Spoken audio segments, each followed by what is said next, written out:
What's up, y'all? Polo Sports Talking Entertainment. Here again with another one. Hit the like button, sub to the channel if you're not a member, and also hit the notifications to get all of my content and all of my videos. Now, last night, yesterday rather, the Memphis Grizzlies were able to go ahead and eclipse the the New Orleans Pelicans yesterday. Uh, the uh, final score for that game was 141, 114, and John Morant, he's back, okay, and he's picking up where he left off, rather sort of. Um, had a decent game in 27 minutes of play, 21 points, 9 assists. Um, but it was Dylan Brooks that led everybody, led all scores. He had 23, and Jaren Jackson Jr. and Steven Adams with a muscle as always in the middle. Uh, Jaren Jackson Jr. had 12 points and 9 rebounds, and Steven Adams had 11 rebounds as well. Uh, Clark chipped in with 20. Williams had 19. Melton had 12, and Bain had 18. And the reason why I mention that is because there were seven players that had, that were double figures. And then for the Pelicans, uh, C.J. McCollum had 16. Uh, Hayes had 13. Hunter Gomez had 15, and Alvarado had 12. But the biggest thing here that I gotta ask is because yesterday we were having a conversation, about the potential playoff picture. What's up with it, JMJ? I see you in the building. We were having a conversation about the potential playoff picture, and we were trying to see who would be the biggest threat to Phoenix in the West. Okay, and a lot of people feel like Memphis has the potential to knock off Phoenix. Now, I think um, I think if we're looking at it from a standpoint of personnel wise and how deep they are, they can be a threat. But people got to understand is that Phoenix, they do, while they're good as far as their starters and everything, and they're good how they start the game. They have the number one bench in the NBA. I think they lead in bench scoring to my knowledge right now. So that's gonna be a tough thing for them because they're deep as well. Um, but I think that uh, in in hindsight, if we're looking at everything, uh, because let me take a look and make sure that I have my if I'm okay. Well, as of now it's showing it was a Miami Heat, and I apologize about that. I thought it was a Phoenix at first because I heard somebody saying it was Phoenix. So as far as points off the bench, okay, y'all, excuse me for that. All right, it's actually Miami. I think Phoenix is a little lower. So the top bench scoring teams is the Heat, the Clippers, and the Spurs, and they're at 40.7, 39.9, and 39.7. But the Memphis Grizzlies are higher than the Phoenix Suns. They rank right now. They're in the top 10 right now. Memphis right now is at number 6, and their total bench scoring right now is at let's see, they are at 38.9, and Phoenix's bench is at 35.3. And I thought that they were up for some reason, but I guess I didn't have the numbers correctly. But I apologize about that though. So with that being said, okay, then we have another dynamic. Then the Memphis Grizzlies do have a chance, and of course, the reason why a lot of people feel like they could be a threat is simply because of, okay, why they don't if they don't have John Morant in the lineup, they can be just as dangerous because they have a winning record, a huge record without the services of John Morant. So I really feel like, what's up, True Viking? I see you in the building, Queen. I really feel like the Memphis Grizzlies could be a threat. You know, some people are talking Dallas. I'm taking Dallas more seriously, and the simple fact is because they're playing more on the defensive side of the ball too. So Memphis is um Memphis is supposed to be taken real serious. You know, they're supposed to be taken serious, and but a lot of people feel like, okay, yeah, when they get into the playoffs, their youth is going to show, their inability is going to show. But my argument to that, and my whole thing to that, is that they still have their, pretty much for the most part, their core from what they had last year, with the exception of Steven Adams, but pretty much everybody is still there. Um, you know, uh, they are they had a taste of what it was like. They were kind of feeling themselves when they beat Golden State, and I really feel like, being that you were there, and they got better. Like a lot of teams that went to the playoffs last year after having a drought, of course, like the New York Knicks, the Atlanta Hawks, uh, who, who else? Those are the ones that just will come off the top of your head. After having a big drought, or even Phoenix.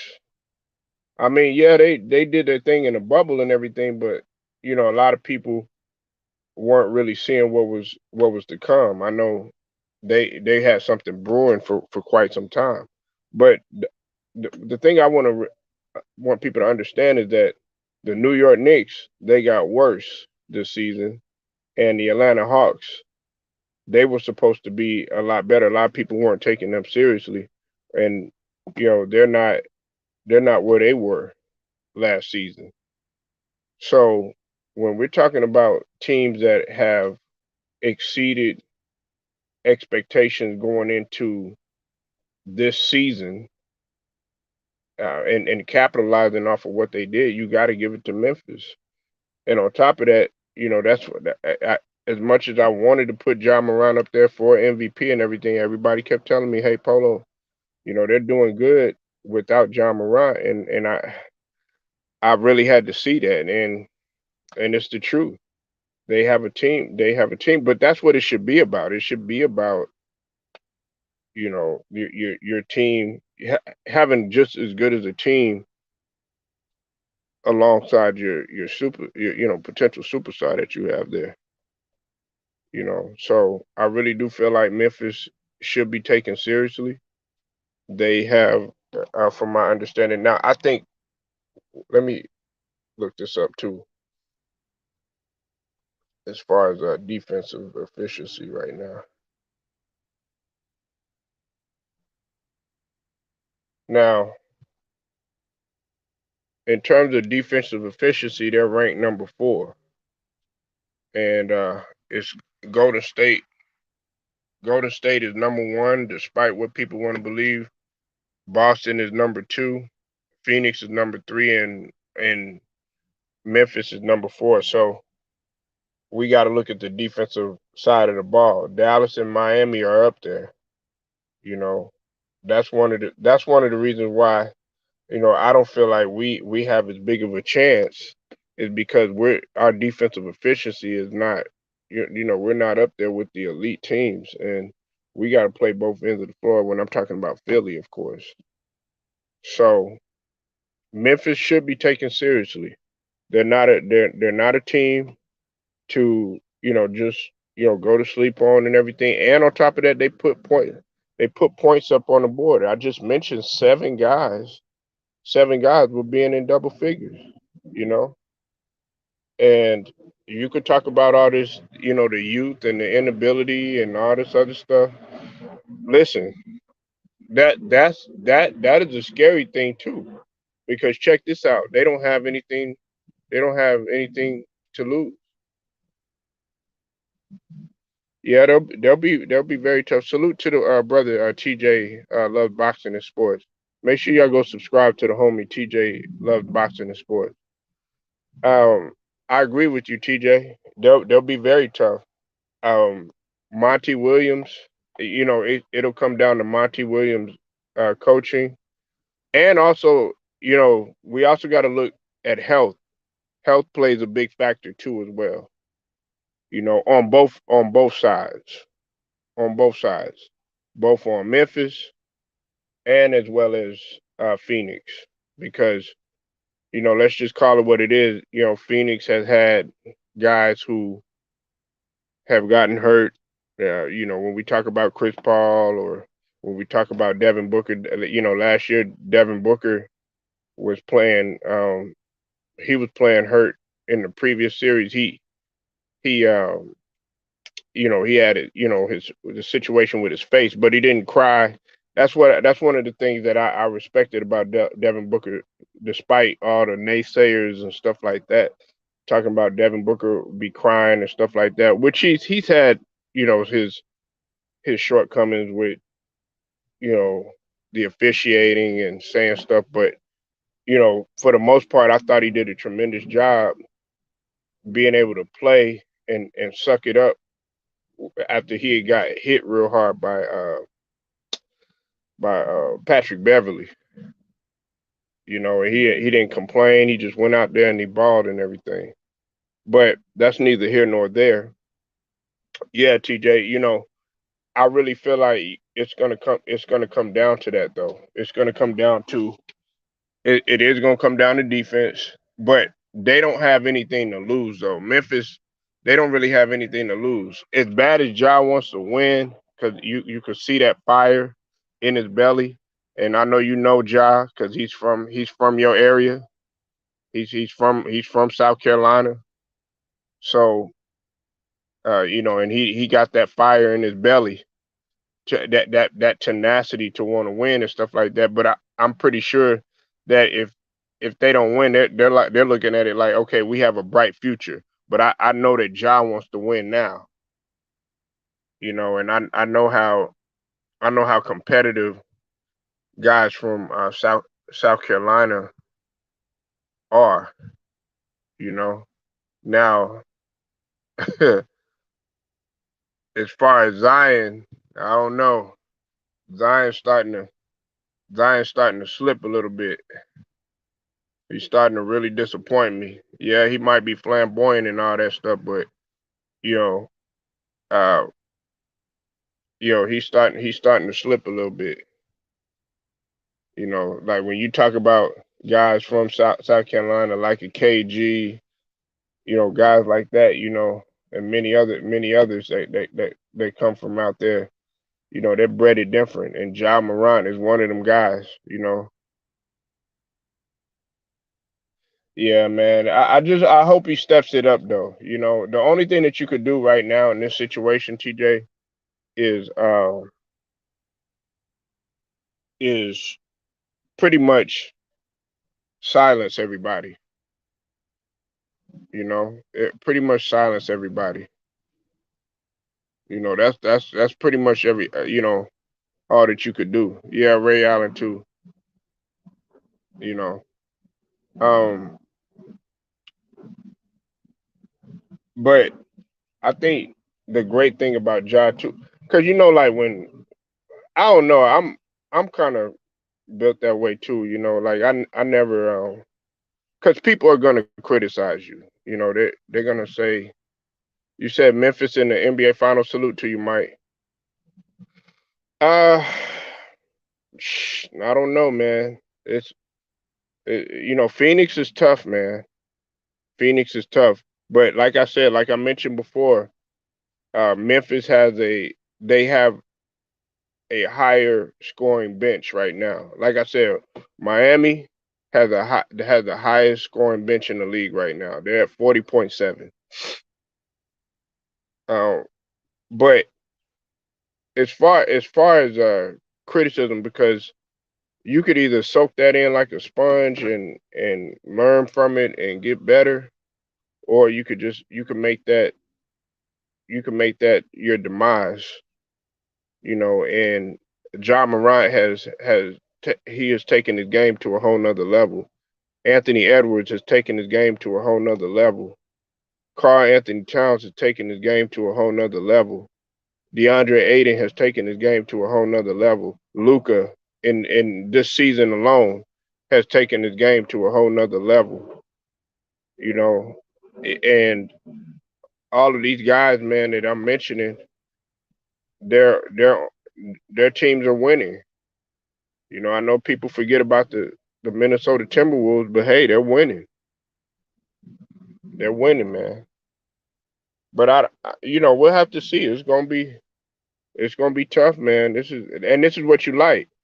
We don't have to sit up here and look. I know some people are Lakers fans, but now you got to look at somebody else. It might be a little boring. I know some people. Yeah, man. Minnesota is not to be played with, man. Minnesota has nothing to lose. I mean, Carl Anthony Towns to a certain degree, but they still got a bright future ahead of them. They have a bright future ahead of them.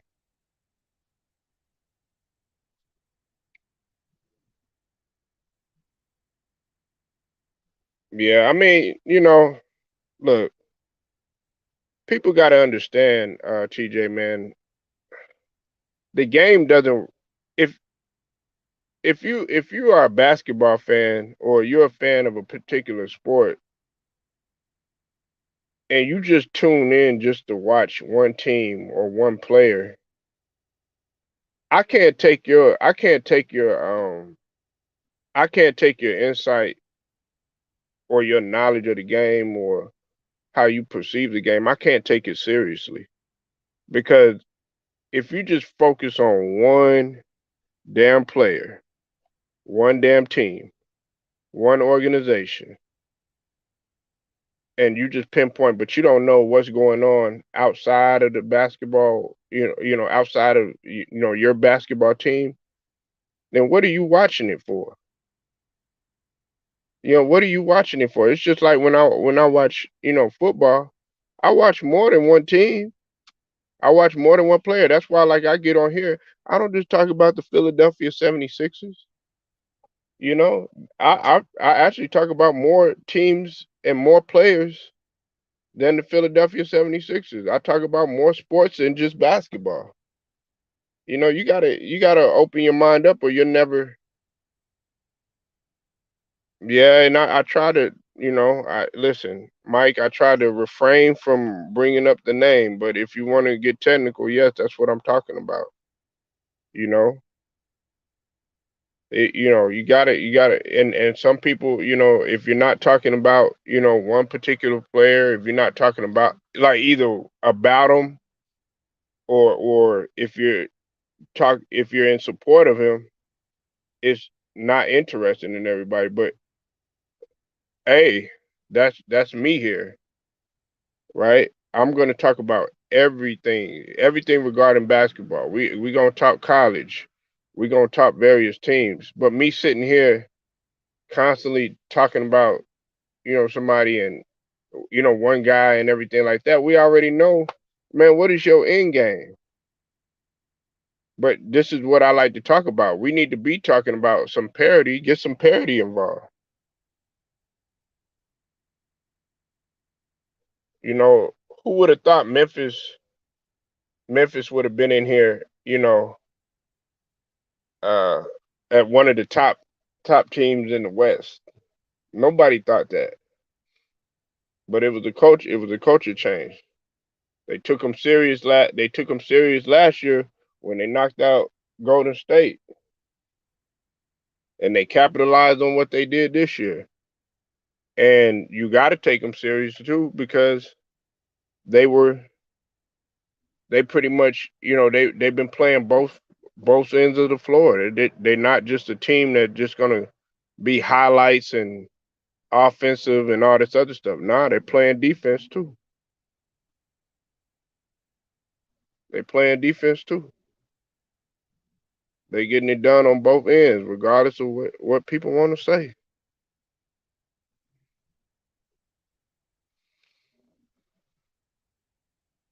But it's gonna be real interesting.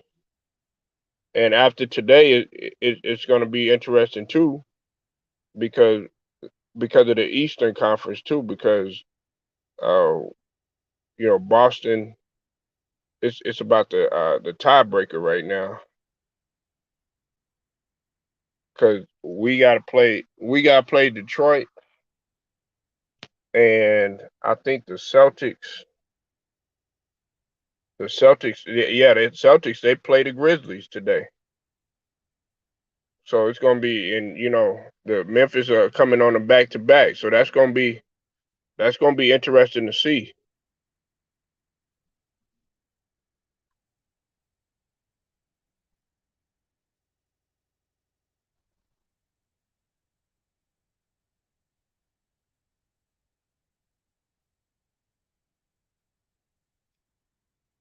That's gonna be interesting to see.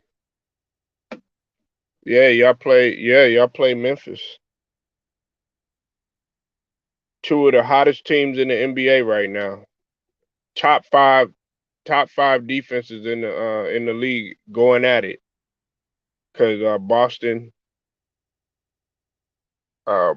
is number two right now in terms of defensive efficiency.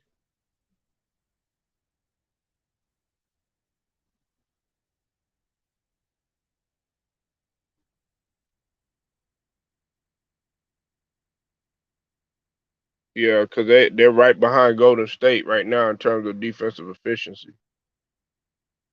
Um, and Memphis is number four. So these defenses are gonna be clashing. They're gonna come to a they're gonna come to a real good competitive niche. And look, I think coaching also needs to be pointed out too, because um, both of these coaches, Taylor Jenkins, he needs to get he needs to get more credit, man. Taylor Jenkins has done a phenomenal job, man. I know nobody's looking at this dude, but you got to give your credit to Taylor Jenkins.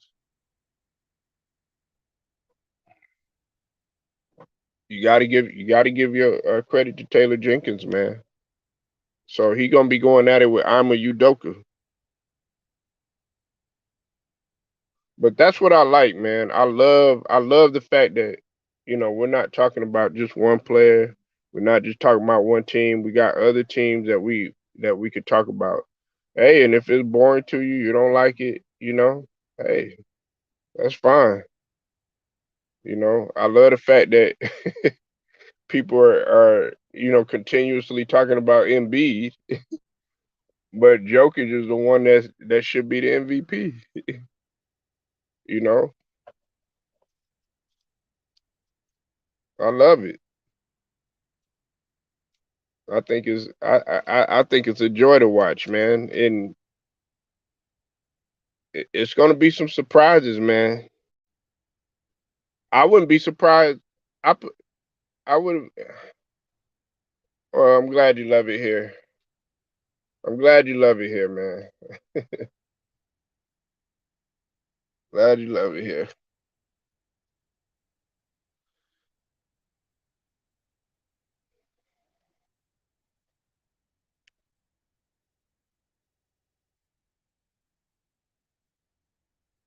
But if nobody wants to come in, chop it up.